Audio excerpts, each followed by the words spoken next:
wabarakatuh. Perkenalkan, nama saya Hafida Azida Ulul Husna, nomor NIM 2409010098. Saya dari Prodi Farmasi, Fakultas Kedokteran Universitas Negeri Semarang. Pada video kali ini, izinkan saya Hafida menyampaikan materi pada mata kuliah Literasi Digital Kemanusiaan yang telah saya pelajari sebelumnya. Materi literasi digital kemanusiaan ini telah saya ringkas berdasarkan pemahaman saya, juga mengambil referensi dari beberapa internet. Selamat menyaksikan. Oke, sebelum masuk ke materi baik sebelum UTS maupun setelah UTS, apa sih literasi digital kemanusiaan itu?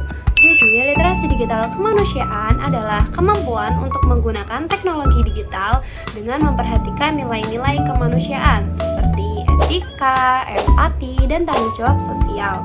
Nah, unsur-unsur dari literasi digital ini seperti etika digital, kritis dalam informasi, empati digital, juga penggunaan untuk kebaikan. Tujuan utamanya adalah menciptakan masyarakat digital yang adil, empatik, dan bertanggung jawab tentunya. Mengapa sih kita harus mempelajari literasi digital kemanusiaan ini? Yang pertama yaitu membentuk karakter dengan mengedepankan nilai-nilai kemanusiaan dalam penggunaan teknologi dapat menciptakan masyarakat digital yang lebih adil, empatik, dan juga bertanggung jawab seperti tujuan tadi. Kemudian yang kedua yaitu agar kita dapat melawan dampak negatif teknologi seperti penyebaran kebencian, diskriminasi, atau penyalahgunaan data pribadi yang dapat merugikan individu atau kelompok tertentu yang menggunakan teknologi tersebut. Nah, pada literasi digital kemanusiaan ini ditampilkan sebuah video yang apabila diringkas itu membahas tentang bagaimana adanya dunia tanpa digital. Dapat kita contohkan seperti dalam bidang komunikasi, terbatas pada surat, telepon rumah, dan mungkin hanya pertemuan langsung tanpa email atau media sosial yang tentunya dapat menyusahkan kehidupan kita. Kemudian juga hiburan tidak terbatas pada TV, radio, bioskop, atau aktivitas luar ruangan.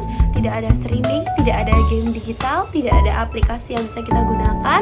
Kemudian kalau dalam bidang pekerjaan dan bisnis mungkin hanya dilakukan secara manual menggunakan mesin ketik dan dokumen fisik tanpa adanya otomatisasi atau adanya sistem digital.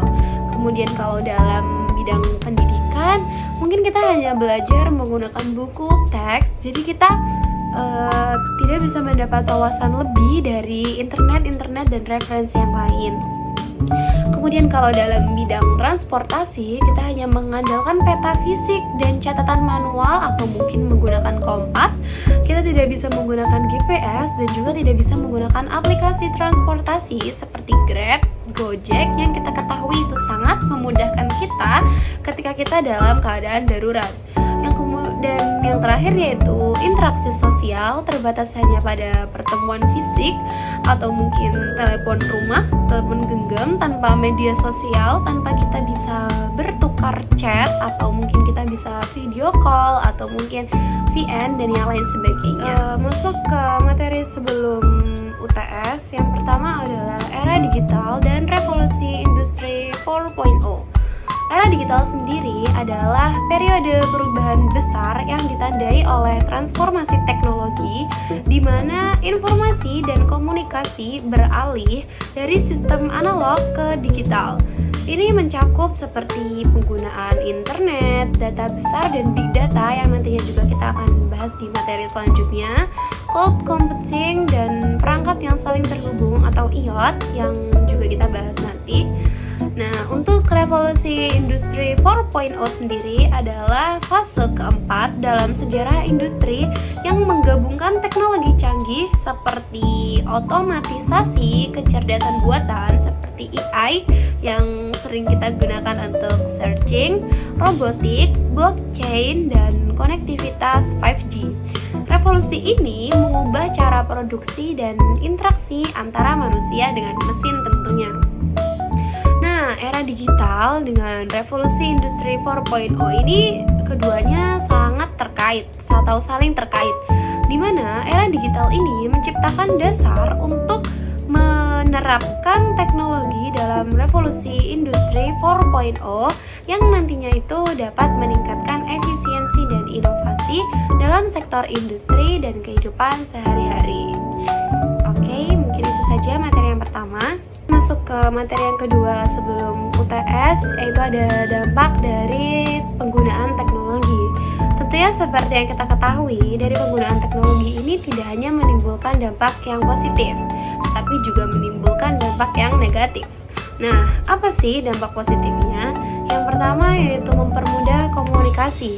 Akses yang mudah dan cepat antar individu ini kita dapatkan melalui internet dan aplikasi yang ada dalam teknologi yang kita gunakan. Kemudian yang kedua adalah peningkatan efisiensi, di mana dia tuh dapat mempercepat pekerjaan dan memproduksi dengan otomatisasi. Dan yang ketiga, dia juga dapat memajukan di pendidikan, di bidang pendidikan juga kesehatan. Dia dapat membantu pembelajaran secara jarak jauh, seperti kita dapat menggunakan aplikasi Zoom atau Gemit atau yang lain. Jadi dia dapat memperbaiki juga dalam layanan medis seperti dalam kesehatan. Kita dapat mungkin mengkonsultasikan kepada dokter dengan online dengan menggunakan aplikasi Halodoc atau aplikasi yang lain. Dan untuk dampak negatif dari penggunaan teknologi sendiri, yaitu teknologi itu dapat menyebabkan ketergantungan, di mana nantinya kita terlalu menggantungkan diri kita kepada teknologi dan dapat mengurangi kemampuan mandiri kita. Yang kemudian yang kedua yaitu kesenjangan sosial. Akses teknologi yang tidak merata ini dapat meningkatkan ketimpangan, juga ancaman privasi di mana data kita itu dapat disalahgunakan, dan adanya dampak kesehatan mental. Penggunaan berlebihan teknologi ini dapat menyebabkan stres juga kecemasan loh. Oke, dari materi ini dapat kita simpulkan teknologi memang membawa manfaat yang besar untuk kehidupan, tetapi juga menimbulkan tantangan yang perlu dikelola dengan bijak tentunya. Pada materi literasi digital kemanusiaan ini, sebelum UTS kita juga mempelajari tentang Internet of Things atau IoT, juga Big Data. Nah, Internet of Things sendiri yang tidak mengetahui, IoT adalah jaringan perangkat fisik yang terhubung dan saling berkomunikasi melalui internet. Perangkat ini dilengkapi dengan sensor untuk mengumpulkan data dan melakukan tindakan secara otomatis. Contoh dari aplikasi ini kalau dalam pengguna iOS seperti rumah pintar, terus kemudian ada alat kesehatan dan kendaraan cerdas seperti Grab atau Gojek. Terus kemudian keunggulan dari IoT ini, dia tuh dapat memungkinkan otomatisasi dan pengelolaan perangkat secara remote. Untuk Big Data sendiri merujuk pada pengumpulan data besar, cepat, dan beragam yang sulit diproses dengan metode tradisional. Data ini dapat memberikan wawasan sehingga yang nantinya dapat berguna untuk kita dalam mengambil keputusan. Nah, karakteristik dari Big Data ini, dia tuh seperti volumenya dalam jumlah yang besar, velocity-nya dia yaitu kecepatan data, dan variety-nya yaitu beragam jenis data yang didapatkan. Manfaat dari Big Data ini, dia dapat memprediksi tren yang sedang berkembang, juga meningkatkan keputusan bisnis dan personalisasi pengalaman penggunaan.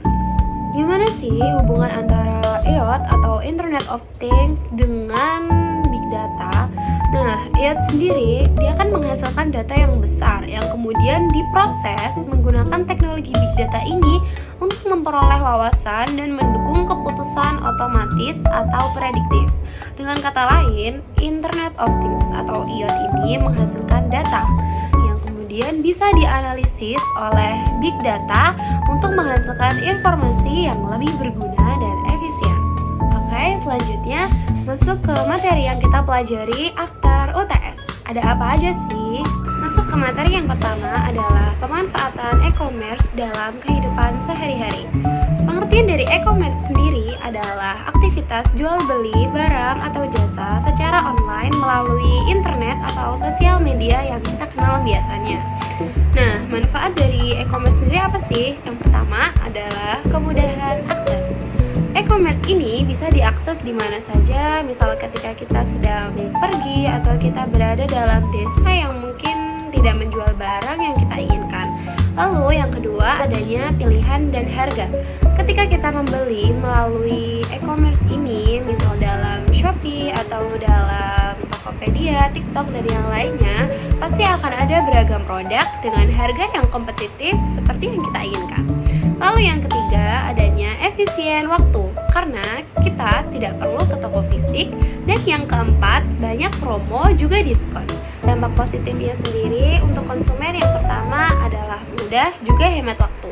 Kemudian untuk pelaku usahanya, pasar menjadi lebih luas dan biaya operasionalnya rendah.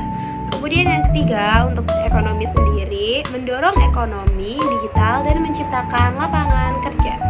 Untuk tantangan dari e-commerce ini, yang pertama adalah keamanan data dan risiko adanya penipuan. Nah, gimana sih biar kita tuh tidak tertipu? Yang pertama, kita bisa gunakan platform terpercaya, juga cek ulasan dari orang-orang yang sudah membeli di toko tersebut. Kemudian tantangannya ada lagi ketergantungan teknologi, juga persaingan bisnis yang ketat. Jangan lupa ketika kita membeli barang, simpan bukti transaksi agar nanti ketika ada suatu hal yang tidak kita inginkan dapat kita selesaikan. Nah, kesimpulan dari pemanfaatan e-commerce sendiri ini adalah e-commerce memudahkan kehidupan sehari-hari, tetapi perlu digunakan dengan bijak untuk menghindari risiko digital. Oke, materi 1 selesai. Materi yang kedua yaitu etis dalam bermedia digital. Apa sih maksudnya etis dalam bermedia digital? Jadi maksudnya di sini kita itu harus menggunakan media digital kita seperti sosial media yang kita punyai, misal Instagram, TikTok, dan yang lain sebagainya, dengan penuh tanggung jawab, menghormati orang lain, dan mematuhi aturan. Nah, prinsip dari etika ini yang pertama tuh kesadaran diri, di mana kita menyadari adanya dampak digital seperti dampak positif juga dampak negatif yang ditimbulkan dari digital. Kemudian rasa tanggung jawab, bertanggung jawab atas konten apa yang sedang kita buat dalam digital. Kemudian yang ketiga, integritas. Di sini kita tidak diperbolehkan untuk menyebarkan hoaks ya. Kemudian yang keempat yaitu rasa hormat, di mana kita harus menghargai privasi dan hak orang lain. Contoh perilaku etis dalam bermedia digital. Nah, yang pertama yaitu posting atau memposting sesuatu yang positif-positif saja. Kemudian kita juga harus menghargai sumber dan privasinya. Kemudian kita tidak diperbolehkan untuk melakukan cyberbullying atau yang dinamakan dengan seperti menjelek-jelekan atau memojokkan atau membuli orang lain. Nah, dampak dari ketika kita tidak etis dalam bermedia digital sendiri, yang pertama adalah kerugian pribadi, juga hukum, dan konflik sosial yang pastinya kita menjadi tidak dipercaya oleh orang-orang, dan itu menimbulkan dampak negatif untuk kita sendiri ya. Kemudian gimana sih tipsnya biar kita itu bisa etis dalam bermedia digital?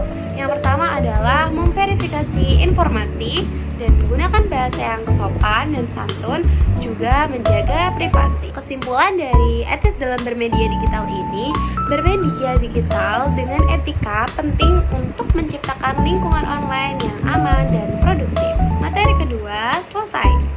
Materi yang ketiga yaitu pemanfaatan teknologi digital untuk pendidikan. Apa sih teknologi digital untuk pendidikan itu?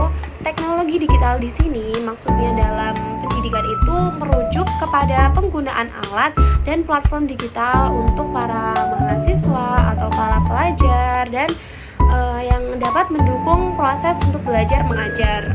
Juga bisa dimanfaatkan oleh dosen atau mungkin seperti guru-guru di sekolah dasar atau di SMP, SMA. Nah, manfaat dari pemanfaatan teknologi digital untuk pendidikan ini yang pertama adalah akses informasi. Yang pastinya dengan adanya teknologi digital dalam pembelajaran ini dapat memudahkan akses ke berbagai sumber belajar. Seperti sekarang ini saya praktekkan untuk meringkas materi, saya bisa mencari referensi ke internet yang lain. Nah, yang kemudian yaitu pembelajaran yang interaktif. Dengan menggunakan aplikasi dan platform online, itu tuh memberikan kesan yang lebih menarik dalam pembelajaran. Kemudian yang ketiga adalah fleksibilitas. belajar kapan saja dan di mana saja melalui e-learning. Nah, yang terakhir adalah kolaborasi, di mana teknologi digital untuk pendidikan ini memfasilitasi kolaborasi antara siswa, guru, dan orang tua tentunya melalui teknologi. Jenis teknologi yang digunakan biasanya dalam pembelajaran itu yang pertama ada platform e-learning seperti Google Classroom dan Model, atau yang dalam UNES ini seperti Elena UNES. Kemudian ada aplikasi pembelajaran seperti Ruang Guru atau mungkin Brandly untuk men-searching mungkin, atau bisa juga kalau dalam bidang farmasi sendiri seperti obat apps yang memuat berbagai macam obat yang dapat kita pelajari. Kemudian yang ketiga ada media sosial. Kita bisa mempelajari sesuatu dari TikTok atau Instagram seperti belajar bahasa Inggris atau yang lainnya. Tantangan pemanfaatan teknologi digital dalam pembelajaran itu yang pertama ada kesenjangan akses. Karena dalam negeri kita ini tidak semua siswa bisa memiliki akses yang sama untuk menggunakan teknologi, karena mungkin tidak semua siswa itu berkemampuan atau adanya jaringan ke teknologi yang kita gunakan. Kemudian yang kedua adanya kecanduan digital. Nah, sebenarnya pemanfaatan teknologi digital ini sangat bermanfaat untuk kita. Namun, kadang pemanfaatan teknologi digital ini dapat menyebabkan kecanduan digital, di mana kita menjadi berlebihan dalam menggunakan digital dan malah tidak membuat kita untuk fokus belajar. Kemudian yang ketiga adanya keamanan data, di mana resikonya banyak banget terkait privasi juga keamanan informasi. Nah, dari pemanfaatan teknologi digital dalam pembelajaran ini dapat kita simpulkan bahwa teknologi digital sangat mendukung pendidikan, namun tetap harus digunakan dengan bijak untuk mengatasi tantangan yang ada dan memaksimalkan pemanfaatannya. Materi ketiga selesai. Materi yang keempat yaitu mengapa hoax bisa menyebar. Nah, siapa sih yang nggak tahu hoax? Hoax sendiri adalah informasi palsu yang mungkin sengaja disebarkan untuk menipu atau menyesatkan. Nah, apa sih faktor dari penyebaran hoax ini? Yang pertama adalah emosi. Hoax sering memanfaatkan emosi, membuatnya lebih cepat tersebar. Kemudian yang kedua adanya media sosial. Media sosial ini dapat menyebarkan informasi hoax dengan cepat. Nah, yang ketiga adanya kurangnya literasi media. Banyak banget orang yang gak bisa memeriksa kebenaran informasinya sebelum membagikannya. Jadi seperti kita tuh tidak tahu yang kita dapat informasi itu benar atau tidak. Kemudian adanya echo chamber. Echo chamber ini adalah hoax tersebar lebih cepat di kelompok dengan pandangan serupa. Dan yang terakhir adalah manipulasi. Pihak tertentu mungkin sengaja menyebarkan hoax untuk kepentingan tertentu. Dampak dari hoax ini yang pastinya negatif, yaitu menciptakan ketakutan atau konflik antara orang yang seharusnya tidak terjadi konflik. Mungkin seperti salah paham atau hal yang lain. Nah, yang kemudian juga merusak reputasi individu atau kelompok. Gimana sih cara menghindari hoax? Yang pertama, kita harus memverifikasi fakta. Ketika kita mendapat berita atau informasi, jangan langsung percaya dan langsung membagikannya ke orang-orang. Karena kita harus mengetahui dulu apakah informasi yang kita dapat itu benar atau tidaknya. Kemudian yang kedua adalah edukasi. Tingkatkan literasi digital untuk mengetahui apakah informasi yang kita dapat itu benar-benar real atau fake. Dari mengapa hoax bisa menyebar ini dapat kita simpulkan bahwa hoax itu menyebar karena emosi, media sosial, juga kurangnya pengetahuan. Nah, untuk cara mencegahnya sendiri seperti yang sudah saya sampaikan tadi, dengan cara memastikan terlebih dahulu informasi atau berita yang kalian dapatkan. Selanjutnya, untuk materi yang kelima yaitu mengenal isi Undang-Undang ITE. Nah, untuk materi ini mungkin sedikit panjang. Undang-Undang ITE No 11 tahun 2008 yang diperbarui dengan UU No 19 tahun 2016 ini mengatur penggunaan teknologi informasi dan transaksi elektronik di Indonesia dengan tujuan untuk memberikan kepastian hukum dalam dunia digital. Jadi seperti bersambung dengan literasi digital kemanusiaan ini guys. Nah, isi utama dari UU ITE ini adalah ada 4 pasal. Yang pertama ada pasal 27, pasal 28, pasal 29, juga pasal 30. Nah, untuk pasal 27 sendiri isinya adalah larangan penyebaran informasi yang melanggar kesusilaan, penghinaan, juga pencemaran nama baik. Untuk pasal 28 berisi tentang larangan penyebaran informasi yang menimbulkan kebencian atau permusuhan berdasarkan sara. Dan yang ketiga yaitu pasal 29 yang berisi tentang larangan ancaman kekerasan atau teror melalui media elektronik. Kemudian pasal 30 sendiri berisi tentang larangan peretasan, dan pencurian data elektronik. Apa aja sih contoh tindak pidana dalam UU ITE ini? Yang pertama ada seperti pencemaran nama baik. Penyebaran informasi yang merugikan reputasi seseorang itu termasuk dalam pelanggaran UU ITE ya. Kemudian ada hoax, kemudian ada pornografi, yaitu menyebarkan konten pornografi secara elektronik yang mungkin sedang marak sekali di tahun 2024 ini. Kemudian yang keempat yaitu cybercrime. Mungkin ada yang baru saja dengan cybercrime. Nah, cybercrime sendiri adalah kejahatan yang melibatkan teknologi digital seperti hacking. Jadi kayak meretas, menghack akun yang bukan milik dia. Pada pembelajaran literasi digital kemanusiaan kemarin, saya diperintahkan untuk mencari sebuah contoh kasus nyata tentang pelanggaran UU ITE. Nah, saya mengambil kasus pada tahun 2016. Seorang warga dengan inisial IK di Jakarta dilaporkan melakukan pencemaran nama baik terhadap seorang pejabat pemerintah melalui media sosial yang dia gunakan. Nah, inisial I ini memposting komentar negatif yang berisi fitnah tentang pejabat tersebut. Kasus ini berujung pada penuntutan berdasarkan UU ITE yang sedang kita pelajari ini tentang penghinaan dan pencemaran nama baik. Pengadilan akhirnya memutuskan pelaku bersalah dan dijatuhi hukuman penjara. Nah, contoh dari kasus ini dapat kita ambil bahwa dia orang yang berinisial IK ini dia telah melakukan pelanggaran UU ITE. Contoh hukuman untuk pelanggaran UU ITE ini sendiri berdasarkan kasus tadi pencemaran nama baik yaitu berdasarkan pada pasal 27 yaitu hukuman penjara paling lama 6 tahun dan denda paling banyak yaitu 1 miliar rupiah. Kesimpulan untuk materi UU ITE ini ya yang tadi yang sudah saya jelaskan itu ada 4 pasal 27, 28, 29, 30 yang bisa saudara pelajari lagi. Dan kemudian tindak pidananya ada seperti pencemaran nama baik yang sudah saya sertakan kasusnya tadi, hoax, pornografi, dan cybercrime.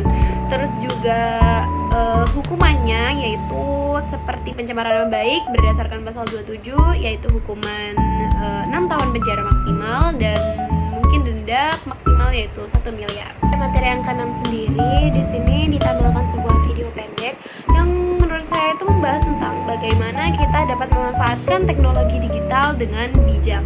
Juga berhubungan dengan peribahasa, gimana kita tuh harus bersusah-susah dulu baru bersenang-senang kemudian.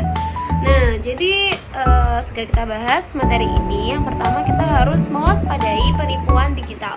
Penipuan itu bisa terjadi kapan saja, bisa melalui aplikasi seperti phishing atau mungkin pencurian data. Jadi kita harus selalu hati-hati terhadap tawaran yang menurut kita menggiurkan seperti dalam video itu. Tapi pada hal itu endingnya itu membuat kita menyesal sendiri telah mempercayai platform itu. Kemudian cara memanfaatkan teknologi. Gimana sih cara memanfaatkan teknologi? Yang pertama adalah cek keamanan. Gunakan aplikasi yang terpercaya dan aman. Yang kedua, verifikasi informasi. Pastikan kebenaran informasi yang kita terima. Jangan langsung percaya dengan apa yang informasi yang kita terima. Kemudian yang ketiga adalah gunakan untuk belajar. Manfaatkan aplikasi edukasi waktu untuk mengembangkan diri. Nah, seperti yang udah saya jelaskan tadi, yaitu bersusah-susah dulu baru bersenang-senang kemudian, yaitu berhubungan dengan pemanfaatan teknologi dengan bijak, berusaha dan bertanggung jawab. Tidak ada yang instan. Gunakan teknologi dengan bijak untuk mendapatkan hasil yang maksimal di masa depan, dan tentunya dengan menggunakan teknologi seperti media sosial yang terpercaya. Kemudian dapat kita simpulkan dari materi ini yaitu teknologi memang memberikan kemudahan, tetapi harus digunakan dengan hati-hati dan jangan lupa gunakan untuk hal-hal yang positif. Oke, materi ke-6 selesai. Masuklah kita ke dalam materi yang terakhir, kelas materi di literasi digital kemanusiaan. Materi ini berjudul Bubbles dan Echo Chamber. Nah, pengertian dari filter bubble sendiri ini adalah ketika algoritma media sosial hanya menunjukkan konten yang sesuai dengan minat dan pandangan kita, dan itu memberikan informasi yang dibatasi. Maksudnya membatasi informasi yang kita terima. Kemudian echo chamber sendiri adalah kelompok atau komunitas yang hanya berbagi pandangan serupa, memperkuat pandangan itu dan mengabaikan perspektif lain. Apa sih penyebab dari filter bubble dan echo chamber ini? Yang pertama adalah algoritma media sosial menyaring konten berdasarkan aktivitas sebelumnya. Jadi seperti kita ketika mungkin sedang scroll TikTok, kita merasa kita mencari sesuatu, kemudian hal-hal yang keluar setelahnya itu berhubungan dengan apa yang kita lakukan sebelumnya. Jadi media sosial itu bisa membaca apa yang kita sukai, seperti hubungannya dengan algoritma media sosial. Kemudian ada yang kedua yaitu keinginan konfirmasi, seperti mencari informasi yang mengkonfirmasi pandangan kita. Dampak dari bubbles dan echo chamber sendiri adalah yang pertama, batasan perspektif. Dapat membatasi wawasan, juga memperburuk polarisasi. Jadi kita harus hati-hati ya. Terus yang kedua ada menyebarkan hoax, mudah menerima dan menyebarkan informasi palsu. Nah, gimana sih cara kita untuk menghindari echo chamber dan bubbles ini? Yang pertama adalah kita harus memverifikasi sumber. Jadi ikuti berbagai sumber juga pandangan, jangan terfokus pada satu pandangan saja. Yang kemudian ada cek fakta dan selalu berpikir kritis. Jangan kita bodoh amat dengan suatu hal yang kita sukai, padahal kita tidak tahu di dalamnya itu mungkin memuat hal yang dapat merugikan kita di masa yang kemudian. Kesimpulannya yaitu filter bubble sendiri adalah konten yang hanya menunjukkan sesuai dengan minat dan pandangan kita dan membatasi informasi yang diterima. Terus kemudian ada echo chamber yaitu kelompok atau komunitas yang hanya berbagi pandangan serupa.